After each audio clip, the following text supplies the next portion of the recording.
देखिए, जा पर कृपा राम की होई ता पर कृपा करे सब कोई, यह तो आप कह ही रहे हैं। लेकिन जाकी रही भावना जैसी, प्रभु मूरत देखी तिन तैसी। अगर हम राम भक्त हैं, राष्ट्र भक्त हैं, गरीब के भक्त हैं, तो स्वाभाविक तौर से सबके समर्थन से, सबके आशीर्वाद से हमें उत्तर प्रदेश में अगर रामलला के चरणों में एक नहीं चार चार चुनी हुई सरकारों को कांग्रेस की सरकार ने बर्खास्त करने का काम किया था। उसमें बाबूजी कल्याण सिंह जी के नेतृत्व वाली उत्तर प्रदेश की भी सरकार थी, मध्य प्रदेश, राजस्थान और हिमाचल प्रदेश की भी सरकार थी। लेकिन तुलसी के राम है, शबरी के राम है, केवट के राम है, वाल्मीकि जी के भी राम हैं, सबके अपने अपने राम हैं। केशव के राम कैसे हैं? मेरे राम तो अयोध्या धाम में है और मेरे भी रोम रोम में है और आपके रोम रोम में है।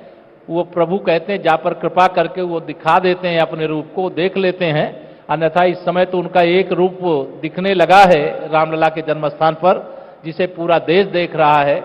न्यूज 18 के मंच पे हम भी अमित जी के साथ ही जब राम पर चर्चा कर रहे हैं, तो यह भी कहने में मुझे बहुत खुशी हो रही है कि जो हमारा विरोधी भी है, चाहे वह राजनीतिक रूप से, वैचारिक रूप से, तो यह सारे के सारे लोग दिन भर में विरोध में ही सही राम का नाम अनेक बार लेते हैं। अभी कुछ देर पहले अखिलेश जी मंच पर थे, तो उन्होंने बोला कि राम की बात तो होती है, विकास की बात भी होनी चाहिए।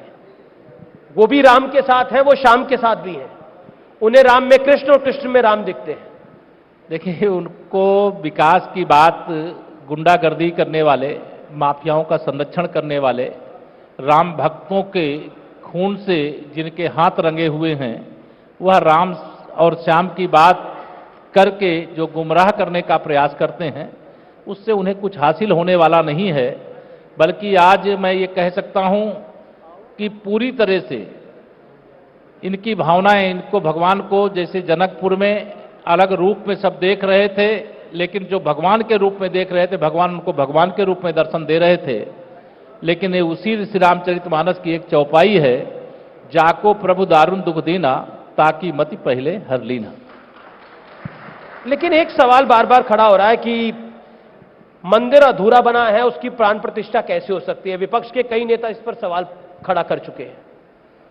मुझे लगता है नेताओं को सवाल खड़ा करने का कोई अधिकार नहीं है, और वही नेता इस पर सवाल खड़ा कर रहे हैं जो श्री राम जन्मभूमि मंदिर निर्माण के विरोधी थे, जो कारसेवकों पर गोली चलाने को जायज ठहराते हैं, जो भगवान श्री राम को काल्पनिक बता करके शपथ पत्र देश की सर्वोच्च अदालत में दे करके आते हैं, वही इस प्रकार की बातें करते हैं। अगर रामलला ठाठ से अपने भव्य मंदिर के अंदर पहुंच रहे हैं जी, तो उनके पेट में दर्द क्यों हो रहा है? क्या उनको इसलिए दर्द हो रहा है कि रामलला? वो कह रहे कि प्रधानमंत्री मोदी जी प्राण प्रतिष्ठा में रहेंगे, आपने बीजेपी और आरएसएस का इवेंट बना दिया है उसको। ये दृष्टि दोष है। राम विरोध का एक अलग तरीका उन लोगों ने निकाला है। अगर भगवान सोमनाथ के मंदिर का जीर्णोद्धार हो सकता है, उस समय के उप प्रधानमंत्री लौह पुरुष सरदार वल्लभ भाई पटेल 1947 में भगवान सोमनाथ के मंदिर के निर्माण, जीर्णोद्धार का और फिर प्राण प्रतिष्ठा का कार्यक्रम देश के प्रथम राष्ट्रपति कर सकते हैं। तो आज यह शुभ अवसर आया है, तो इनको क्यों इतनी बेचैनी हो रही है? लेकिन एक सवाल खड़ा हो रहा है कि जहां गर्भगृह है वहां प्राण प्रतिष्ठा नहीं हो रही। विपक्ष के कई नेताओं ने सवाल खड़े करे हैं इसको लेकर।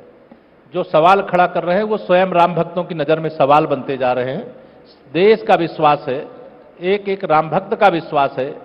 अयोध्या में जहां रामलला का जन्मस्थान है, जहां पर रामलला विराजमान होने जा रहे हैं, वही मान्यता के अनुसार, और जो मान्यता है, चाहे वो श्री रामचरितमानस के अनुसार, चाहे वाल्मीकि रामायण के अनुसार, चाहे जो अयोध्या धाम है उसके अनुसार, उसी मान्यता के अनुसार रामलला उस स्थान पर विराजमान हो रहे हैं। और उसमें तमाम हमारे पूज्य साधु संत, पूरा बहुत सारे आचार्य महामंडलेश्वरगण, धर्माचार्यगण, बहुत सब विचार विमर्श करने के बाद पूरे वास्तुशास्त्र के हिसाब से जहां पर रामलला विराजमान थे वहीं पर रामलला विराजमान हो रहे हैं। मैं तो कारसेवक के रूप में 6 दिसंबर को भी था, ढांचा ढह गया था।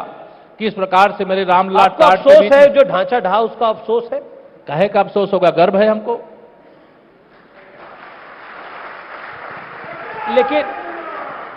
लेकिन कई नेता कहते हैं कि मस्जिद गिराकर मंदिर बनाया गया। वो कलंकित ढांचा था, गुलामी की निशानी थी, और उसको कारसेवकों ने मिटा दिया। इसका हमें गर्व है, और मैं भी एक कारसेवक के रूप में वहां पर था, इसका भी मुझे गर्व है। लेकिन क्या आपको लगता है विपक्ष के नेताओं का इस पूरे कार्यक्रम का बॉयकॉट करना? अखिलेश जी के पास निमंत्रण आया, लेकिन उन्होंने बोला मैं जाऊंगा, लेकिन बाद में जाऊंगा, अभी नहीं जाऊंगा। देखिए, माननीय प्रधानमंत्री नरेंद्र मोदी जी के लोकप्रियता से घबरा करके ये मोदी विरोध करते करते भगवान श्री राम के विरोध पर उतर आए। 2024 में इनको जमानत बचाना मुश्किल हो जाएगा, क्योंकि आप भाजपा का विरोध कर सकते हो एक दल के नाते, आप सबसे लोकप्रिय नेता का विरोध कर सकते हो क्योंकि वह एक दल की ओर से चुनी गई सरकार के माननीय लोकप्रिय प्रधानमंत्री हैं, लेकिन उनका विरोध करते करते भगवान श्री राम के विरोध पर उतर आओगे तो इसका जवाब राम भक्त भी देंगे, राष्ट्रभक्त भी देंगे। आपको लगता है 2024 के चुनाव में राम एक मुद्दा रहेगा? हमारे लिए भगवान श्री राम आस्था के, श्रद्धा के, विश्वास के केंद्र हैं। रामलला के मंदिर निर्माण का संकल्प हमारा 22 जनवरी 2024 का नहीं है। यह हमारा संकल्प हिमाचल प्रदेश में भारतीय जनता पार्टी की राष्ट्रीय कार्य समिति में डंके की चोट से कहा गया था, जहां राम ने जन्म लिया है मंदिर वहीं बनाएंगे, और जो भी करना होगा वह करके दिखाएंगे। और जो हम लोग उस समय नारा लगाते थे, सुगंध राम की खाएं, मंदिर भव्य बनाएंगे, तो यही विरोधी लोग कहते हैं, लेकिन ये तारीख नहीं बताएंगे। भाई, तो आपने सुना केशव प्रसाद मौर्य का, उन्होंने कहा कि आप भाजपा का, बीजेपी का विरोध कर सकते हैं।